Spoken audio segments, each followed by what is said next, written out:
कौन है ये सोनम वांगचुक? ये चाइना का एजेंट है। ये चाइना का एजेंट है। चाइना उसको फंडिंग करता है, दिल्ली में आके धरना देता है, देश को बदनाम करता है। ऐसे लोगों को नेस्ते नाबूद कर देंगे। सीता के पति का नाम ले लेके नीता के पति का काम कर रहे हैं। सिंपल एक मैसेज है मेरा तुम्हारे लिए, कुणाल कमड़ा, जो भी कमड़ा जो भी नाम हो, घर वाले ना चेहरा पहचानने से इनकार कर देंगे, ध्यान रखना। अब इस बात को लेकर ये चमन चिरखांडू जोर शोर से चीख रहे हैं, सनातन का अपमान कर दिया, प्रभु श्री राम का अपमान कर दिया। अरे भाई, कहीं पर कोई अपमान नहीं हुआ है। अब वो सीता के पति थे और ये बात सच है, इसमें सनातन का अपमान नहीं हुआ है। तुम लोग इसलिए नहीं चिड़े हुए हो कि सनातन का अपमान हो गया कि किसी और का अपमान हो गया। तुम लोग इसलिए चिड़े हुए हो क्योंकि महामानव जी जिनको तुम अपना पप्पा मानते हो। अब शिक्षा के लिए अनशन भूख हड़ताल करना पड़ता है, पर चोर और रे को यहाँ सम्मान भरपूर मिलता है। जिससे लड़ाई को लड़ रहे वो उनके नहीं हमारे थे। जनता चुप बैठी क्योंकि अंधभक्ति के इन्हें बीमारी लगी। दोस्तों सुनिए, ये वीडियो शुरू करने से पहले मैं आपसे एक सवाल पूछना चाहता हूं। क्या भारत सरकार या मोदी जी सोनम वांगचुक की भूख हड़ताल के सामने झुक जाएंगे? क्या भारत सरकार कॉकरोच जनता पार्टी के सामने झुक जाएगी? क्या भारत सरकार अपने एजुकेशन मिनिस्टर का इस्तीफा ले लेगी? क्या ऐसा होने वाला है? आज का ये वीडियो देखना आप लोगों के लिए बेहद जरूरी है और इस सवाल का जवाब आप मुझे कमेंट करके जरूर बताइएगा। और आप मुझे ये भी बताइएगा कि ये जो भूख हड़ताल चल रही है सोनम वांगचुक की, ये कब तक चलेगी और इससे क्या होने वाला है।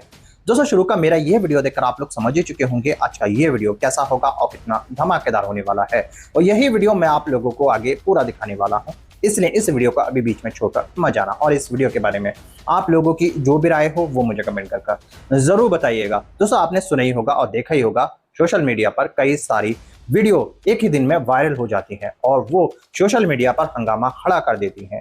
एक मुद्दा बेहद ज्यादा ट्रेंडिंग में है, हर कोई उसी की बात कर रहा है और लोग उसी को सपोर्ट कर रहे हैं। आपको पता ही होगा मैं किसकी बात कर रहा हूँ। मैं बात कर रहा हूँ कॉकरोच जनता पार्टी के प्रोटेस्ट के बारे में। कॉकरोच जनता पार्टी जिस तरह से प्रोटेस्ट में लगी है और वहीं दूसरी तरफ सोनम वांगचुक जो भूख हड़ताल पर बैठे हैं 18-19 दिन होने के बाद भी उनकी सेहत लगातार खराब होती जा रही है।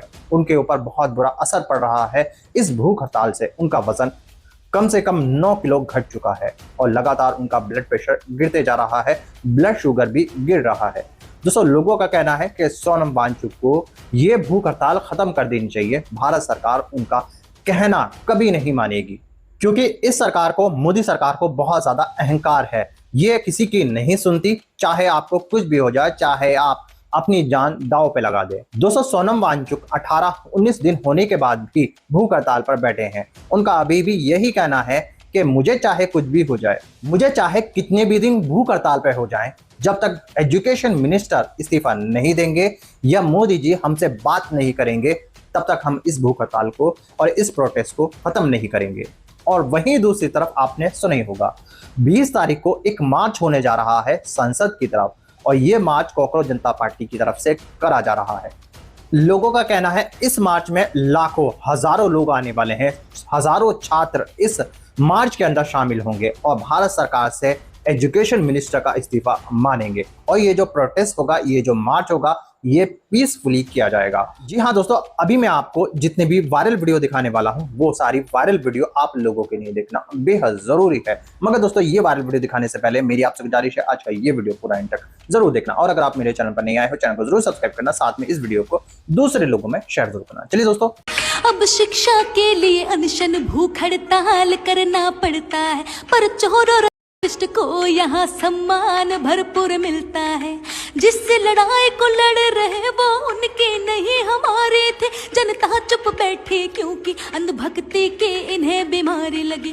ना आया कोई अभिनेता, ना मोदी जी का बयानिया, बच्चों के भविष्य को बेच के नेता खुद की जेबें भर रहा। भारत एक ऐसा विश्व गुरु जहाँ कृष्ण पूजे जाते हैं और सच कहने वाले को यहाँ देशद्रोही आतंकी बताते हैं। 5 किलो के राशन पे बिक जाने वाले लोग तभी ये आवाज कहाँ से उठाएंगे, इनकी दुम तो नेताओं के नीचे दबी।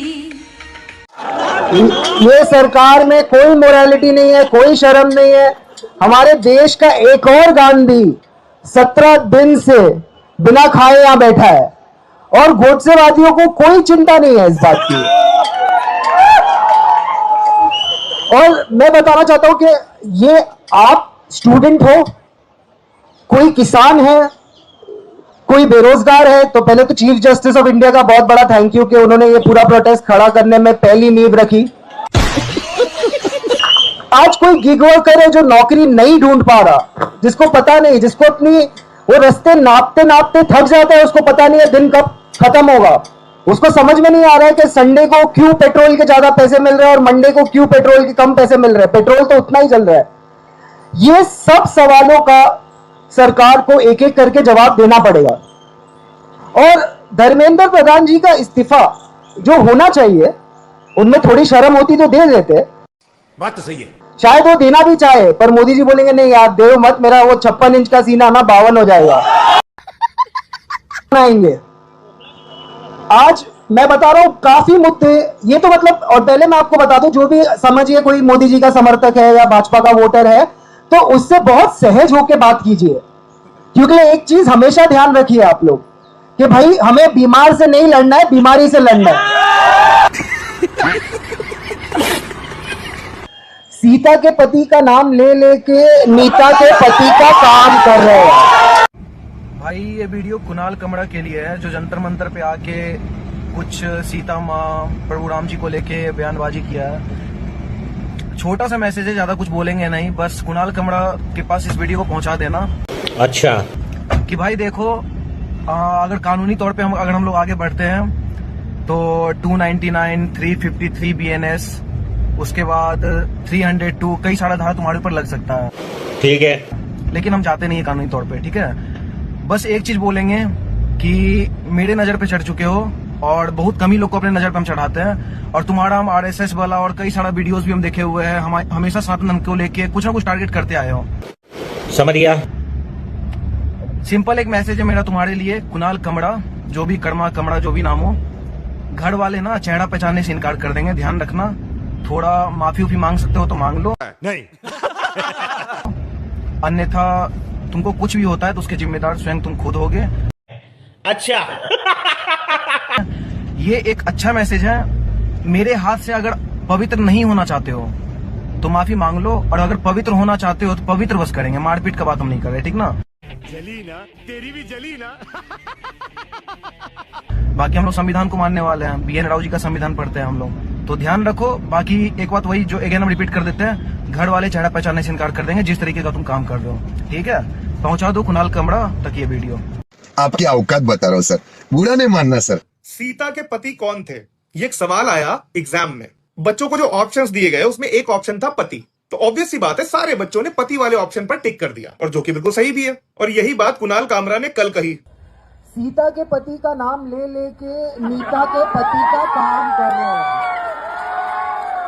अब इस बात को लेकर ये चमन चिरखांडू जोर शोर से चीख रहे हैं, सनातन का अपमान कर दिया, प्रभु श्री राम का अपमान कर दिया। अरे भाई कहीं पर कोई अपमान नहीं हुआ है। अब वो सीता के पति थे और ये बात सच है, इसमें सनातन का अपमान नहीं हुआ है। तुम लोग इसलिए नहीं चिड़े हुए हो कि सनातन का अपमान हो गया कि किसी और का अपमान हो गया। तुम लोग इसलिए चिड़े हुए हो क्योंकि महामानव जी, जिनको तुम अपना पप्पा मानते हो, उनके बारे में कहा है कि सीता के पति का नाम लेकर नीता के पति की जेबें भरी जाती। तो चमन चिरकांडू हो, नफरत फैलाना बंद करो और अपने गिरेबान में झांकना शुरू कर दो। किस हद तक गिर चुके हो तुम। सच कड़वा होता है, इसीलिए लोगों को कड़वा लग रहा है। क्या गलत बोला भाई कुणाल कामरा ने, सही तो कह रहे हैं। और लेकिन इसमें तुम्हारी भावनाएं आहत हो जाती हैं। और जब कोई सच में भगवान का मजाक उड़ाए तो भावनाएं आहत नहीं होती हैं। कोई डॉक्टर जगन्नाथ जी का चेकअप कर रहा है, कोई हनुमान जी को नचा रहा है, कौन है माई का लाल जो भगवान का इलाज करेगा। वहां नहीं भावना आहत होती है, यहाँ भावनाएं आहत हो जाती हैं। शर्म कर लो, शर्म। अगर आप असल में मर्द हैं, सामने आके बात करिए ना। अगर तुम्हें हिंदू मुस्लिम से इतनी दिक्कत है, अगर तुम हिंदू थी हो तुम्हें मुस्लिमों से इतनी दिक्कत है, तो मोमडन जो भाई बहन है वो भी सांस लेते हैं, तो तुम भी सांस लेना बंद कर दो। हवा में तो सबका ही खून पसीना है ना, तो तुम क्यों उनके अगर वो सांस ले तुम मत सांस लो। काफी मोमडन होते हैं जो खेती बाड़ी करते हैं, जो खाना या फल वगैरह देते हैं, उनका खाना खाना तुम बंद कर दो। या जब तुम्हें खून की जरूरत होती है हॉस्पिटल में सबसे मेन, तब तो तुम हिंदू मुस्लिम जातिवादी नहीं करते हो। आप इसमें देश को आगे बढ़ाने का काम नहीं कर रहे हैं, या आपने देश को पीछे कर दिया 12 साल। माहौल बिगाड़ने आते हैं जिसमें हम लोग जो अपना एजुकेशन प्रोटेस्ट ना करके फिर इनकी बहसबाजी में करके फिर हमारा माइंड उसमें डाइवर्ट हो जाए, इसको छोड़कर। या जब काम पड़ रहा है तो गधे को भी बाप बना लिया, वैसे तो हिंदू मुस्लिम करते ही गलत है। ये देशभक्त नहीं है और ये देश के लिए बात या काम नहीं करते हैं। इन्हें सिर्फ हिंदू मुस्लिम करना आता है, मंदिर और मस्जिद करके लड़ाई करवानी है, और एजुकेशन या जो चीज मेन है उस पर बात नहीं करेंगे। मैं पीएचडी करना चाहती हूँ, मैं कर नहीं पा रही हूँ भाई। एमफिल तुमने हटा दिया, पीएचडी का थीसिस का हाइपोथेसिस था, हमें एच नहीं आता है, ठीक है। और उससे भी बड़ी बात यह है कि हम करें क्या, नेट का पेपर लीक हो जाता है। अभी सोशियोलॉजी और इकोनॉमिक के पेपर पे इतने सारे क्वेश्चंस उठ रहे हैं, ट्रांसपेरेंसी तो होनी चाहिए ना, ये तो बेसिक एथिक्स है भाई। री exam is not the solution, री exam could never be the solution of the exam leak. How is it practically possible कि आज एग्जाम लीक हो गया भाई, 5 दिन के बाद दोबारा नहीं हो सकता। आप वो पेपर टफ से ज्यादा टफेस्ट कर देते हो। ये सर मजबूत। दोस्तों रुकिए, ठहरिए, अभी ये वीडियो बिल्कुल भी स्किप मत कर देना। सोच रहे होगे ये वीडियो खत्म हो गया है, लेकिन मैं आपकी जानकारी के बता देता हूं, आगे बेहद जरूरी और बेहद बड़ी वीडियो आपको देखने को मिलेगी। और ऐसी खबर आपने सोशल मीडिया पर कहीं नहीं देखी होगी। आपने देखा ही होगा हमारे देश की नेशनल मीडिया का क्या हाल हो चुका है, जिसको लोग गोदी मीडिया कहते हैं। दोस्तों आपने देखा ही होगा, अब ये बात महसूस ही की होगी, हमारी जो नेशनल मीडिया है ये सोनम वांगचुक को कवर कर ही नहीं रही है। उनका कोई भी प्रोटेस्ट के बारे में किसी भी न्यूज चैनल में नहीं दिखाया जा रहा है। दोस्तों इतना स्तर इन लोगों का गिर चुका है, जब तक इनको सरकार की तरफ से हुक्म नहीं होगा, जब तक इन लोगों को सरकार की तरफ से नहीं कहा जाएगा, तब तक ये प्रोटेस्ट को कवर नहीं करने वाले हैं। दोस्तों ऐसे लोग, ऐसी गोदी मीडिया बिल्कुल पूरी तरीके से बिक चुकी है, बिकाऊ हो चुकी है। ये सरकार के लिए काम करती है। लोगों का कहना है कि गोदी मीडिया हमारे देश की जितनी भी मीडिया है, जो नेशनल मीडिया है, तो सरकार के तलवे चाटने में लगी है। अगर गोदी मीडिया और ये नेशनल मीडिया इस प्रोटेस्ट को साथ दे देती तो अभी भी सोनम वांगचुक को 17-18 दिन भूख हड़ताल पर नहीं हुए होते, सरकार अभी तक बात मान चुकी होती। दोस्तों अब मैं आपको इस वीडियो का दूसरा पार्ट दिखाने वाला हूं, जिसको देखना आप लोगों के लिए बेहद जरूरी है। चलिए दोस्तों पहले आप इस वीडियो का दूसरा पार्ट देख लीजिए, फिर आकर मैं आपसे बात करता हूं। मजबूत सरकार नहीं है, गुंडा सरकार। मजबूत सरकार इसको नहीं कहते। मजबूत सरकार वो होता है जो एकता के साथ चलता है, जो देश के लिए काम करता है, समाज के लिए काम करता है, उसको मजबूत कहते हैं। ये क्या मजबूत है कि अपनी तुम पैंट भर रहे हो नोटों से, और जो युवा है, वो छात्र है, वो सड़कों पे लेटा हुआ, तो गलत है ना। एजुकेशन प्रोटेस्ट में जब सब एक साथ नहीं रहेंगे तो प्रोटेस्ट आगे कैसे जाएगा। ये कुछ लोग हैं जो यहाँ पर डिस्ट्रैक्शन फैलाने आते हैं, माहौल बिगाड़ने आते हैं, जिसमें हम लोग जो अपना एजुकेशन प्रोटेस्ट ना करके फिर इनकी बहसबाजी में करके फिर हमारा माइंड उसमें डाइवर्ट हो जाए, इसको छोड़कर वीडियो बनाने आते हैं, कंटेंट लेने आते हैं, गलत कंटेंट लेने आते हैं। जो दिखाना चाहिए मीडिया को असल में वो ना दिखा के हिंदू मुस्लिम मंदिर वगैरह ये सब करते हैं। नहीं निकल रहे ना, बात ये ना। अगर तुम्हें हिंदू मुस्लिम से इतनी दिक्कत है, अगर तुम हिंदू थी, तुम्हें मुस्लिमों से इतनी दिक्कत है, तो मोमडन जो भाई बहन है वो भी सांस लेते हैं, तो तुम भी सांस लेना बंद कर दो। हवा में तो सबका ही खून पसीना है ना, तो तुम क्यों उनके अगर वो सांस ले तुम मत सांस लो। काफी मोमडन होते हैं जो खेती बाड़ी करते हैं, जो खाना या फल वगैरह देते हैं, उनका खाना खाना तुम बंद कर दो। या जब तुम्हें खून की जरूरत होती है हॉस्पिटल में सबसे मेन, तब तो तुम हिंदू मुस्लिम जातिवादी नहीं करते हो। यहाँ की ये चीज क्यों कर रहे हो? ये अपनी सोच बदलो। तो मोगली जी ने न्यूजीलैंड से भी अपना पुराना रिश्ता बना ही लिया। उन्होंने कहा कि 30-35 साल पहले जब मैं सार्वजनिक जीवन में नहीं था, लोग मुझे नहीं पहचानते थे, मैं न्यूजीलैंड आया था। ये कैसा भिखारी है जो पासपोर्ट लेके 35 साल पहले घूम रहा था? ये कैसा भिखारी है जिसकी आमदनी इतनी होती थी कि कभी वो अमेरिका तो कभी न्यूजीलैंड चले जा रहा है? ये सवाल हमें नहीं पूछना है। हम गुलाम भारत के गुलाम नागरिक, हमको ये सब नहीं पूछना है। हमको सिर्फ इमेजिन करना है कि क्यों नहीं हो सकता, क्यों नहीं हो सकता। ये भाई भीख मांगना भी तो एक रोजगार है, और उस रोजगार में तरक्की हो गई होगी, चले गए होंगे। हमें सिर्फ इमेजिन करना है, क्योंकि मोगली जी खुद अलादीन है, खुद जिन है और खुद चिराग है, जो कभी भी अपने आप को रगड़ देते हैं और कुछ भी निकले उसे हमें मानना पड़ेगा। उन्होंने ये भी कहा कि मैं जब न्यूजीलैंड आया था मुझे 3 गिफ्ट मिले थे। अब ये किसने दिए थे 3 गिफ्ट, ये भी नहीं पूछना, क्योंकि मोगली जी उस समय के सुल्तान मिर्जा थे, और वो भी उस समय की कोई कंगना रनौत टाइप की, जो उनको एक नहीं बल्कि 3-3 गिफ्ट दी होगी। ये मैं तुम्हारे लिए 3 गिफ्ट लाई हूँ, पहला गिफ्ट चलो गेस करो। तो मोगली जी ने गेस किया होगा कि पुलिस की हथकड़ी है। नहीं, पुलिस की हथकड़ी नहीं है। वो पुलिस का डंडा? नहीं, पुलिस की डंडा नहीं है। खैर तुम छोड़ो, मैं ही तुम्हें बताती हूँ। लेकिन साहब ने हमें उनका इंसिडेंट नहीं बताया कि वो कौन उन्हें गिफ्ट दिया। क्या उस समय की कोई कंगना रनौत टाइप की कोई रही होगी, या कोई एप्स्टीन टाइप का कोई व्यक्ति रहा होगा, हमको नहीं पता। लेकिन क्या गिफ्ट मिला उन्होंने हमें बता दिया। पहला केजरीवाल का मफलर जो वो लेकर गए, दूसरा कैप मतलब टोपी, और तीसरा ग्लव्स मतलब दस्ताना। केजरीवाल का मफलर ले जाकर वो दिखा रहे थे क्योंकि वो एक चीज है जिसको वो ले जा सकते थे, बाकी 2 चीज वो नहीं ले जा सकते थे। टोपी वो तो आप पहन चुके हैं, कहां से लेके जाएंगे न्यूजीलैंड। दोस्तों देख लिया आपने ये सारे वायरल वीडियो। उम्मीद है सारे वायरल वीडियो देखकर आपको पूरी डिटेल के साथ जानकारी मिल चुकी होगी। दोस्तों मेरी ये कोशिश रहती है हमेशा मैं आपको सच्चाई दिखा पाऊं, मैं आपको सबूत के साथ वो दिखा पाऊं जो हमारे देश की गोदी मीडिया, नेशनल मीडिया आप लोगों को नहीं दिखाती। हमारी जो सोशल मीडिया पर वीडियो वायरल होते हैं वो हम तक नहीं पहुंच पाते, और हमें हमारी देश की मीडिया जरूरी खबरें नहीं दिखा पाती। दोस्तों ये सोशल मीडिया की ही ताकत है जो सोनम वांगचुक को बड़े बड़े लोगों का साथ मिल रहा है। बड़े बड़े लोग उनसे मिलने आ रहे हैं, बड़े बड़े सांसद, बड़े बड़े नेता सोनम वांगचुक के हाल चाल पूछने आ रहे हैं और अपना समर्थन उन्हें दे रहे हैं। दोस्तों ये आदमी जो भूख हड़ताल पर बैठा है, ये आदमी अपने लिए नहीं बैठा है, ये बैठा है हमारे और आपके बच्चों के भविष्य के लिए, ताकि हमारे बच्चे सही से और अच्छे से पढ़ पाएं, ताकि आगे चलकर ये जो पेपर लीक हो रहे हैं, नीट पेपर जो लीक हुए हैं और जो दूसरे पेपर लीक हुए हैं वो लीक ना हो और बच्चों को एजुकेशन अच्छी से अच्छी मिले। दोस्तों इस आदमी की बस यही खता है कि ये आपके बच्चों के बारे में सोच रहा है और आपके बच्चों के लिए भूखा बैठा है। इसका ये कहना है कि आप कुछ नहीं कर रहे तो प्लीज हमें समर्थन कीजिए, हमारे लिए आवाज उठाइए, हमारे लिए बोलिए और सोशल मीडिया पर ये दिखाइए कि हम इस प्रोटेस्ट के साथ हैं और इस सोनम वांगचुक की ताकत बने हुए हैं। और कॉकरोच जनता पार्टी की तरफ से ये अपील की जा रही है, आप 20 तारीख को जंतर मंतर पर पहुंचकर जो मार्च किया जाएगा जंतर मंतर की तरफ, उसमें शामिल हो और अपने बच्चों के लिए आवाज उठाएं। दोस्तों क्या लगता है आपको, ये सरकार मानेगी? आपको क्या लगता है ये सरकार सोनम वांगचुक की जो शर्तें हैं, जो बातें हैं, वो मान जाएगी? क्या सरकार इनके सामने झुकेगी? ये जो 20 तारीख को होने वाला है ये पूरा हो पाएगा? आपको क्या लगता है, क्या सोनम वांगचुक की हालत दिन ब दिन बस से बदतर हो जाएगी? क्या सरकार उनकी बात नहीं मानेगी? क्या सरकार को इतना अहंकार है, इतने दिन होने के बाद भी उन्होंने उनसे संपर्क करने की कोशिश भी नहीं की है?